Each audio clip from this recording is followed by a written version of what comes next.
യഥാർത്ഥത്തിൽ വിശ്വാമിത്രന്റെ യാഗരക്ഷ എന്ന് പറയുന്നത് തന്നെ തദ്ദേശീയ ജനവിഭാഗങ്ങളുടെ ആവാസ കേന്ദ്രത്തിലേക്കുള്ള ഒരു പടയോട്ടമാണ്.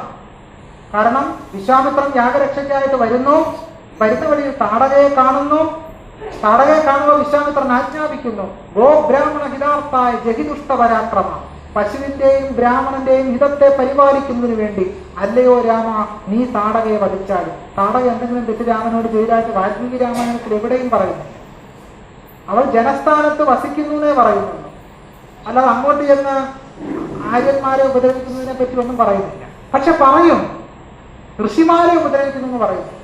ആരാണ് ഋഷിമാർ? അതിന്റെ അർത്ഥം രാമൻ കാനനവാസത്തിനായിട്ട് ഗംഗാസമുദ്രത്തിലേക്കും മധ്യ ഇന്ത്യയിലേക്ക് ഇറങ്ങുന്നതിന് മുമ്പ് തന്നെ ആര്യൻ കുടിയേറ്റം മധ്യേന്ത്യ ഗംഗാസമുദ്ര പ്രദേശങ്ങളിൽ നടന്നിരുന്നു എന്നാണ് അത് തെളിയിക്കുന്നത്. ഞാൻ വാൽമീകി രാമായണത്തെ ചരിത്രമാക്കാൻ ആഗ്രഹിക്കുകയല്ല, മറിച്ച് ആ കഥയ്ക്കുള്ളിൽ അക്കാലത്തെ ചില സൂചനകൾ അന്തർഭവിക്കുന്നു എന്നുള്ളതാണ്.